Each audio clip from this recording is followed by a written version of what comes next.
Not entirely sure, but Yeah. again, the reason why we were lagging the last few weeks is because I was sick, so I apologize, but sometimes life gets in the way. Yeah, that's it. And Yeah. well, I've been trying to get ready for markets and trying to build up some carvings. I'm a chainsaw carver, so I've been kind of doing that and trying to get ready for some markets and Christmas. Yeah, and actually, yeah, I don't know if I'll figure out.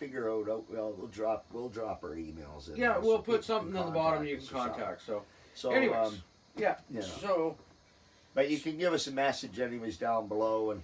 yeah, you can comment and whatever. We're gonna, Yeah. do the best we can to look at all the comments and do what we can to get back to you on anything. And like we always say, if there's a story or a mythology or whatever about Cape Breton or anywhere in Canada really that you'd like to hear about, then let us know and we'll research it if it's something we don't already know, and we'll get into it. Maybe if you want to be a guest on the show or something.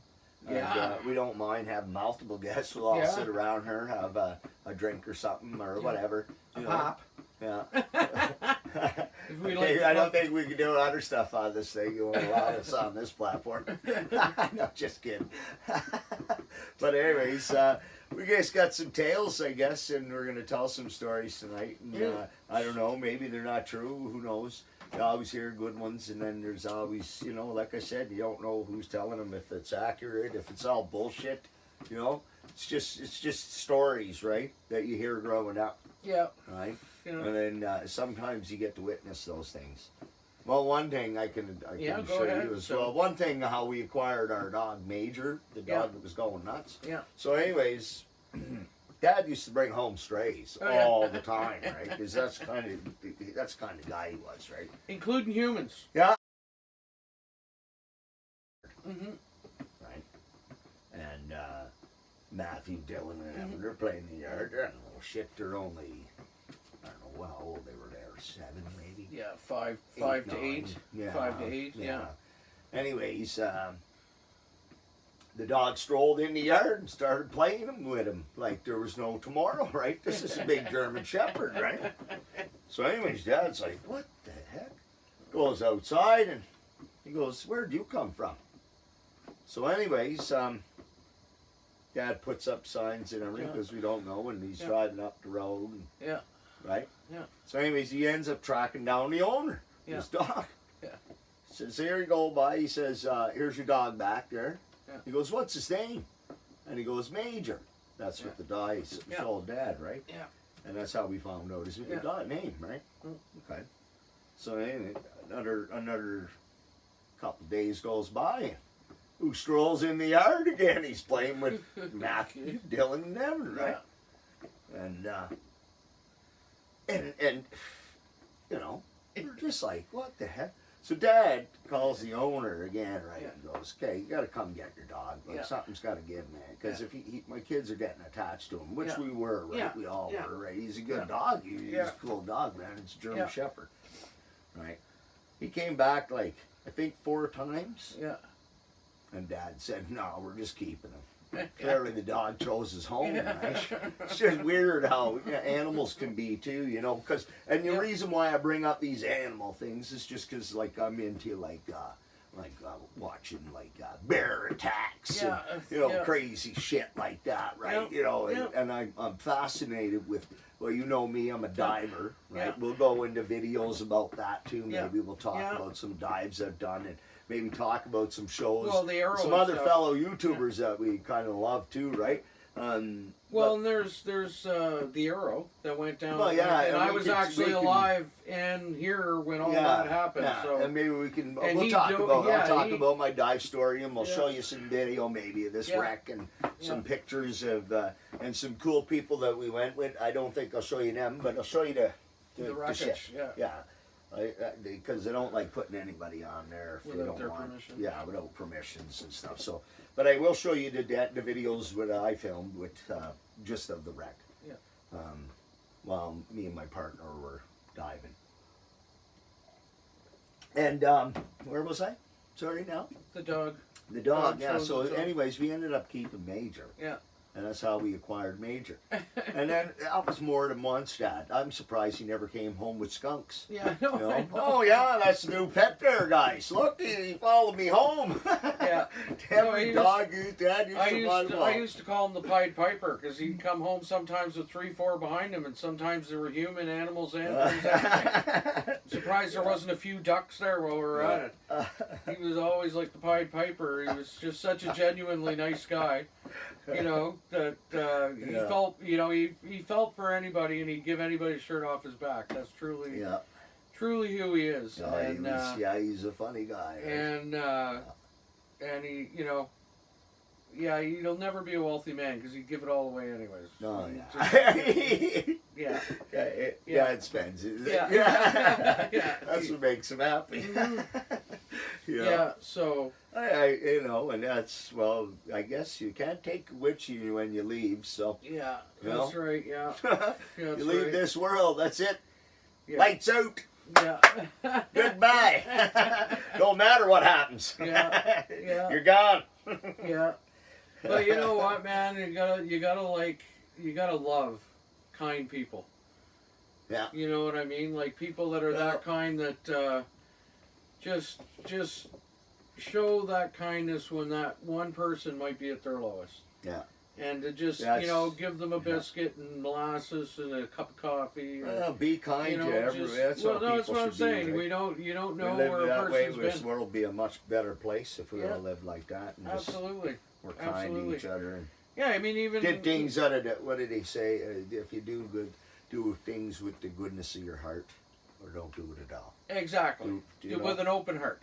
Yeah. They say if you're gonna do anything, do it with an open heart, or don't do it at all. Yeah. If you don't have then a good you heart resent when you give, then then you resent it.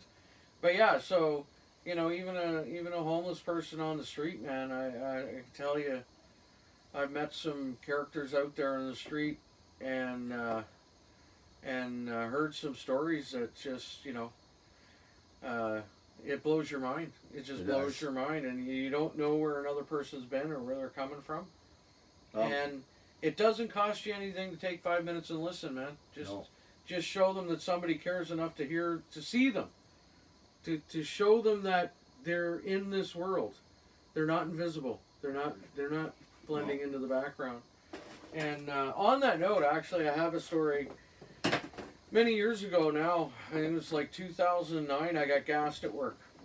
And I spent over 65 days in the hospital, and I almost died like 4 times. It was really bad. And, but I survived it, thank God. Here I am today to talk about it, smoke about it, and all good. Yeah.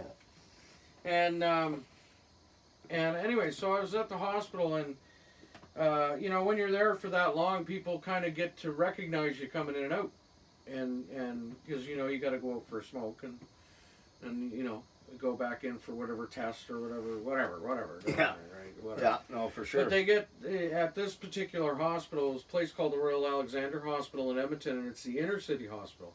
So you can imagine being an inner city hospital in a big city like Edmonton, that there's a lot of homeless people and a lot of people with issues in the hospital, and homeless people outside the hospital that aren't particularly in the hospital, but just hanging around outside the hospital for drugs or whatever. I mean, you name it, you whatever the reason, bumming smokes, bumming money.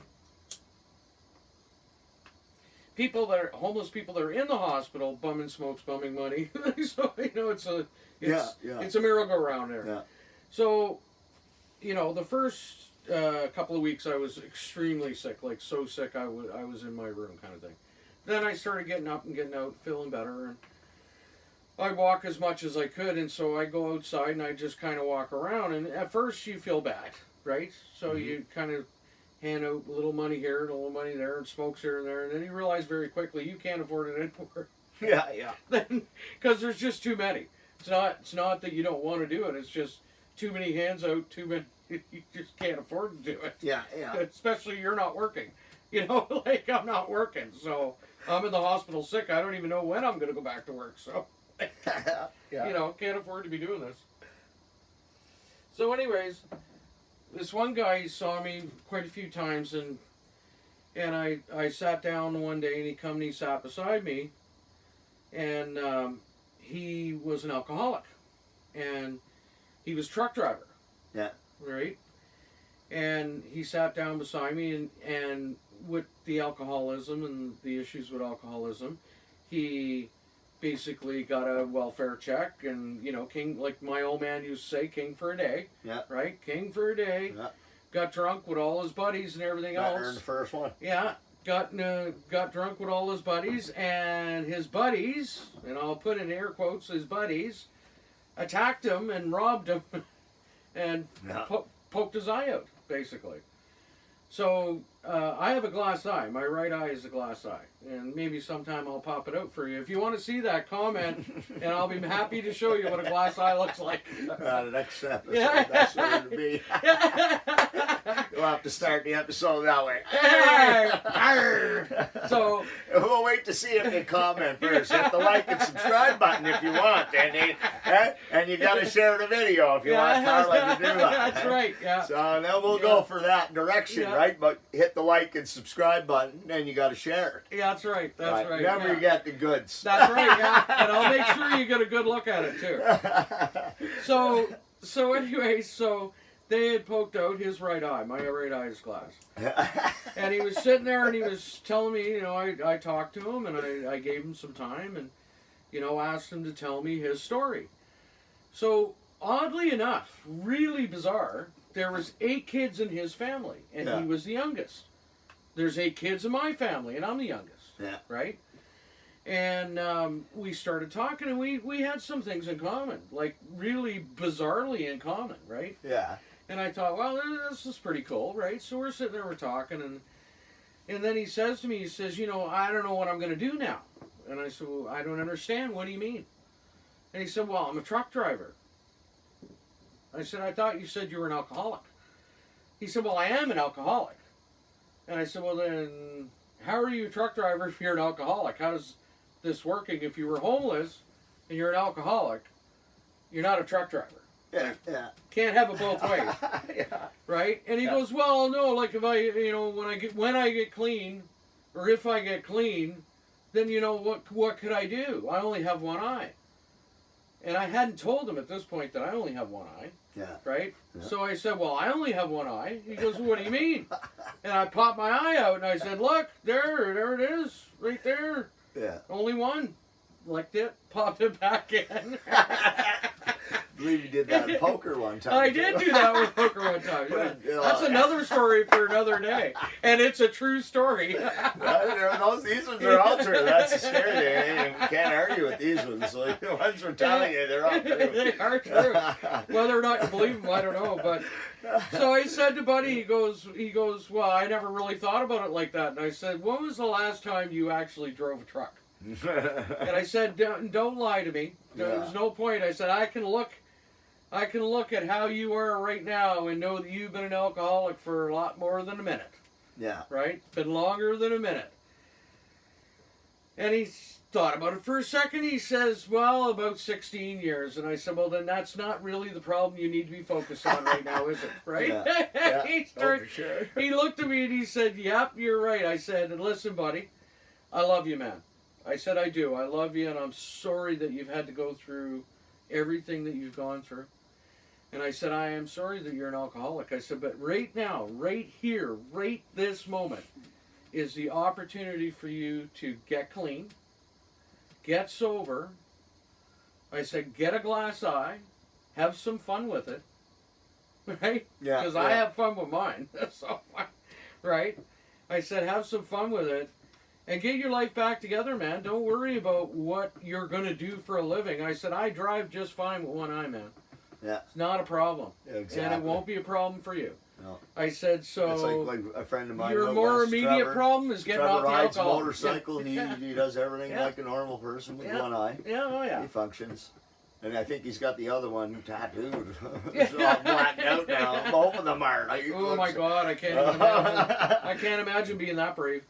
But the reality is sometimes, I guess the moral of the story is sometimes we focus on the wrong thing. It's easy for us to feel sorry for ourselves and go, oh, there's no hope. It's bullshit. That's a lie we tell ourselves, right? Yeah. The hope is that you focus on the right problem, you fix the problem, and you move on. Yeah. That's it, man. That's all we can do. Is how we cope is what the deal is. That's the deal. And you got to take each day. Like, you know, there's some One foot in front of the unbelievable other. stories out there. Like, well, like Yeah.